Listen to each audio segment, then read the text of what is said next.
So hello everyone. और आज के सेशन में हम लोग बात करेंगे एक जेई एडवांस से क्वेश्चन के ऊपर, जो कि प्रोबेबिलिटी का भी है और परम्यूटेशन कॉम्बिनेशन का थोड़ा सा ज़्यादा है। ठीक है, इसमें परम्यूटेशन कॉम्बिनेशन का यूज़ थोड़ा ज़्यादा होता है, जो कि एक डरावना चैप्टर भी होता है। ये बहुत से बच्चों का एक नाइटमेयर भी होता है। और इस क्वेश्चन की खूबसूरती देखो ये भी है यार, कि एडवांस में पहली बात ये क्वेश्चन आया है, और दूसरी बात कि एनटीए इसे भी टीप सकता है। एनटीए वालों को तो आदत है क्वेश्चन को टीपने का, तो ये कर सकते हैं। तो आओ चलो देखते हैं क्वेश्चन क्या है। सो देखो क्वेश्चन हमारे स्क्रीन पे आ चुका है। द क्वेश्चन इज, अच्छा देखो अब क्वेश्चन क्या कर रहा है। Let X be a set of all 5 digit number formed using, अच्छा देखो एक्स क्या है, सेट है 5 डिजिट का नंबर का, जो कि इनसे मिल के बनेगा, जो कि इन डिजिट से मिल के बनेगा। फॉर एग्जाम्पल जैसे ये एग्जाम्पल में दिया है इन एक्स। लेकिन ध्यान रखना कि ये चूज नहीं कर सकते आप, सैंपल स्पेस में इसको इंक्लूड नहीं कर सकते हैं।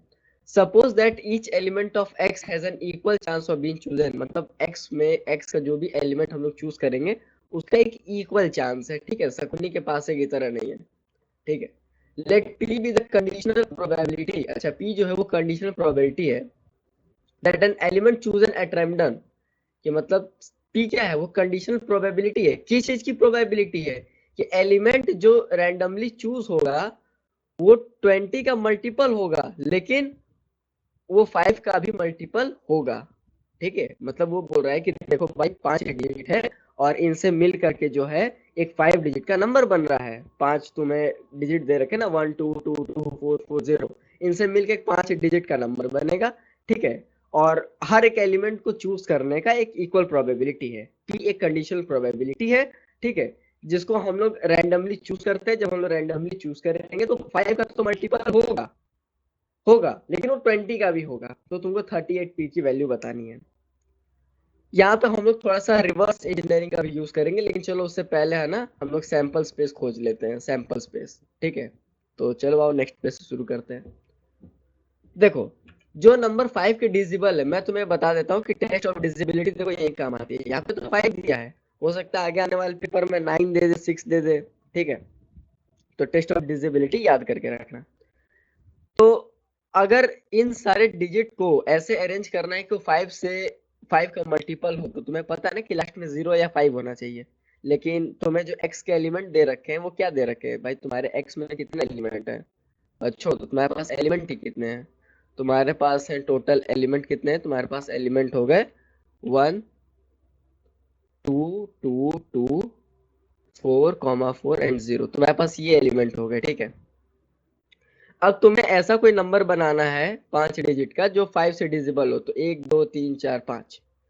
तो यहाँ पे तो तुमको 0 ही रखना पड़ेगा मेरे भाई। क्यों, क्योंकि 4 रखोगे तो डिजिबल नहीं होगा, 2 रखोगे नहीं होगा, क्योंकि 5 का जो मल्टीपल होगा उसके लास्ट में या तो 0 आएगा या तो 5 आएगा। जी सर, यहाँ बात तो समझ गए। तो अब तुम्हें क्या फिल करना है, अब तुम्हें ये बचे हुए जो स्पेसेस है ना, ये फिल करने हैं। अब तुम्हें बचे हुए ये वाले स्पेसेस फिल करने हैं। तो क्या यहाँ पे तुम परमुटेशन नहीं लगा सकते, परमुटेशन? जी सर, एकदम लगा सकते हैं। मैं बता रहा हूँ देखो, यहाँ पे टोटल कितने वेज बनेंगे। सबसे पहला वे बनेगा कि भैया यहाँ पे 2 हो जाए, 2 हो जाए, फिर 2 हो जाए और 4 हो जाए। तो इसको अरेंज भी करना होगा, ये म्यूचुअली अरेंज भी होगा। तो ठीक है भैया, ये हो जाएगा 4 फैक्टोरियल अपॉन में 3 ठो सेम है तो डिवाइड कर देंगे 3 फैक्टोरियल से, तो यहाँ 4 आ जाएगा। ठीक है भैया, ये भी तो हो सकता है कि ये 2 2 4 4 हो जाए। ठीक है, तो ठीक है भैया, यहाँ पे फिर ये हो जाएगा कि ये हो जाएगा 4 फैक्टोरियल, ये हो जाएगा 2 फैक्टोरियल 2 फैक्टोरियल, तो भैया ये हो जाएगा 6। भैया ये भी तो हो सकता है कि ये 2 2 2 1 हो जाए। हाँ ये भी हो सकता है मेरे भाई। तो 4 फैक्टोरियल कर दो अपॉन में 3 फैक्टोरियल कर दो, ये भी 4 की इक्वल आ जाएगा। अच्छा भैया, क्या ये नहीं हो सकता है कि 2 2 4 1 हो जाए? जी एकदम हो सकता है मेरे भाई। तो यहाँ पे क्या हो जाएगा, यहाँ पे हो जाएगा 4 फैक्टोरियल बाई 2 फैक्टोरियल, जो कि तुम्हारा किसके इक्वल है, किसके इक्वल है भैया, ये तो किसके इक्वल है भैया, यहाँ तुम कर लो ना, 4 into 3 12 के इक्वल नहीं है। भैया ये भी तो हो सकता है कि 2 4 4 1 हो जाए। जी भाई ये भी हो सकता है, तो 4 फैक्टोरियल बाई 2 फैक्टोरियल कर दो, ये भी 12 के इक्वल आ जाएगा, ये भी 12 के इक्वल आ जाएगा। तो तुम्हारे पास टोटल सैंपल स्पेस कितना बना? 38 बना ना। 6 4 10, 14, और ये इधर हो गया 24, ठीक है। 38 हो गया।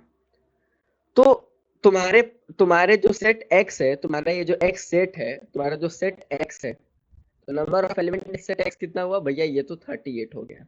अब वो क्या बोला है कि नंबर तो 5 से डिविजिबल है, ठीक है, लेकिन उसको 20 से भी डिविजिबल होना पड़ेगा।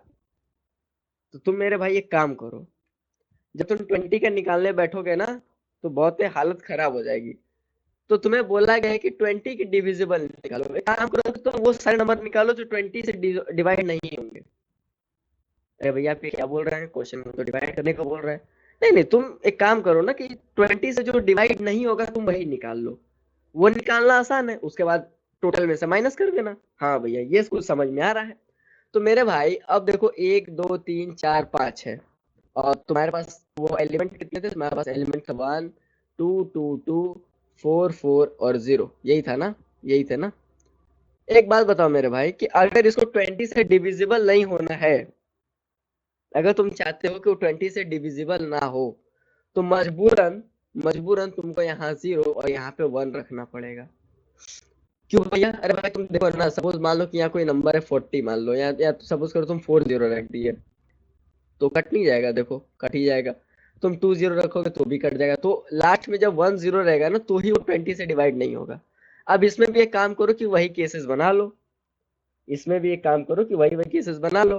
भैया क्या केस बनेगा? देखो, 2 2 2 एक केस हो सकता है, तो ये 1 ही हो जाएगा भैया, क्योंकि इंटरनल अरेंजमेंट तो कुछ होगा नहीं, सारे आइडेंटिकल है। भैया एक 2 2 4 भी तो हो सकता है एकदम मेरे भाई, ये हो सकता है, तो ये 3 हो जाएगा। अरे सेम काम किया है मैंने, 3 बाई वो कर लो, वही हो जाएगा।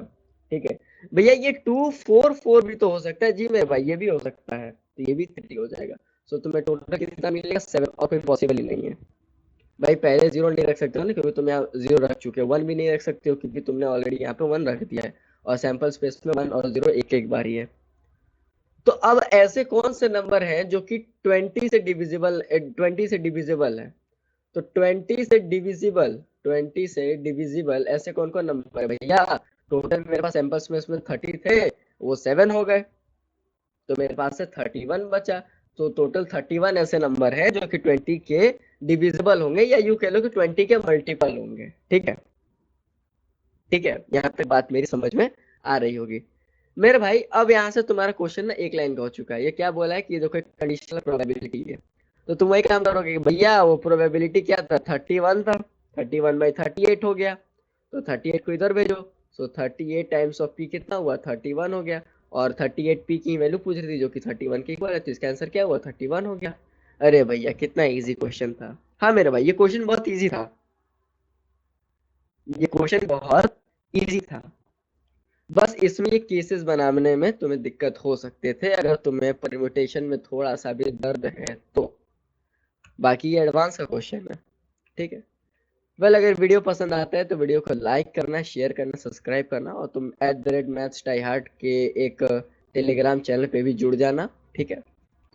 यहाँ पे brain tuition question, smart technique और ब्यूटीफुल लॉजिक के साथ हम लोग कराते हैं। जेईई मेन और जेईई एडवांस, ओलंपियाड लेवल के क्वेश्चन भी हम लोग करेंगे सॉल्व, ठीक है। तो तब तक के लिए keep learning and keep exploring. Bye bye.